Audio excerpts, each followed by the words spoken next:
Over 400,000 people experience sudden cardiac arrest in an out-of-hospital setting each year. The challenge that we face is that 70% of Americans feel helpless to act during a cardiac emergency. Studies show that CPR can double or triple the victim's chance in survival. Many people do not know how to perform CPR or are afraid of it for a variety of reasons. Some people fear of contracting diseases when giving mouth to mouth. Contracting a disease is not likely, however, there are barrier devices available. If the victim is an adult or a teen, you can also consider compression-only CPR. Today I will show you how to recognize when someone is in need of CPR and know the skills that will enable you to help save somebody's life.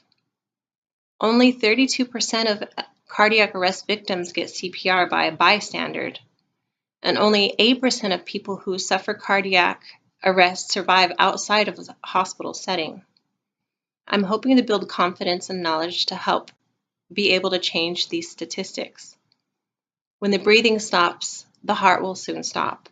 Within 0 to 4 minutes, it's a clinical death.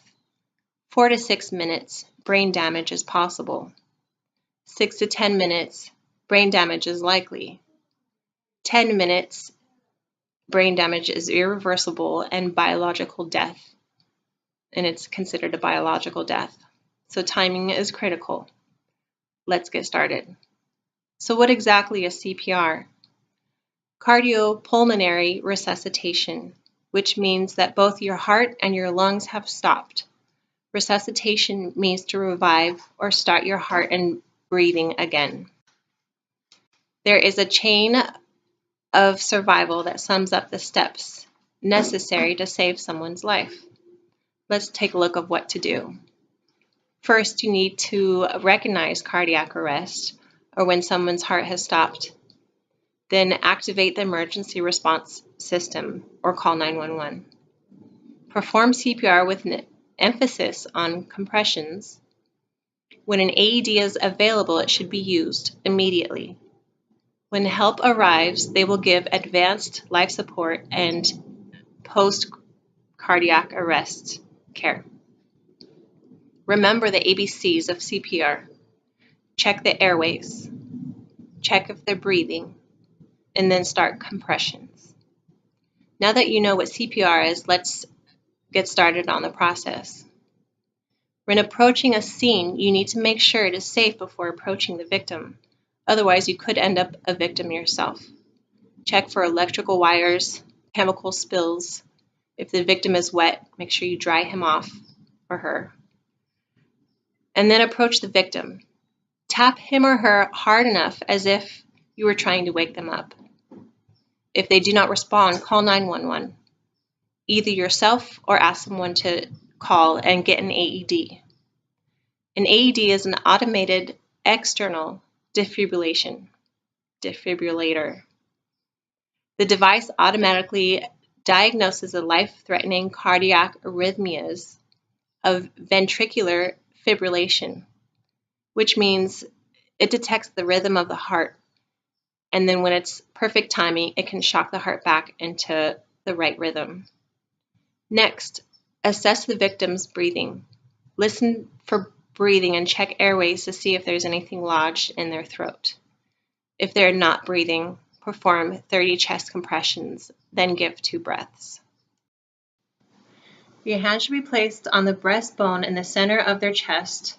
For infants, you can use 2 fingers. You want to interlock your fingers, use the palm of your hand, and compress in the middle. You should compress at a rate of 100 to 120 compressions per minute, which is to the beat of Staying Alive. Compress at a depth of 1/3 of the chest. In adults, it's about 2 inches. In between each compression, you should allow for complete chest recoil to let the heart fill back up with blood. When giving rescue breaths, open the airways with a head tilt and chin lift. Apply a tight seal with your mouth or with a mask if you have one.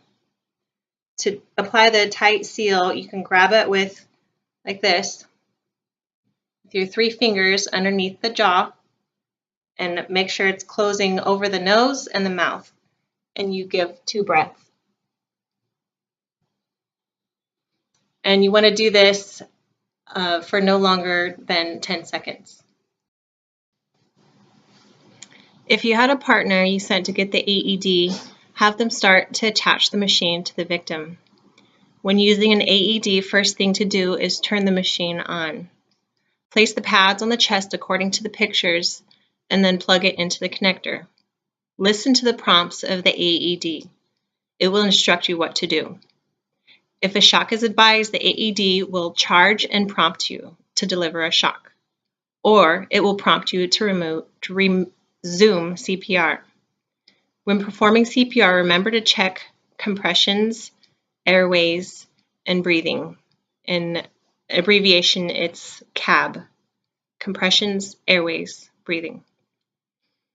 Hopefully at some point the victim is revived and you can feel good that you know what to do to save a life.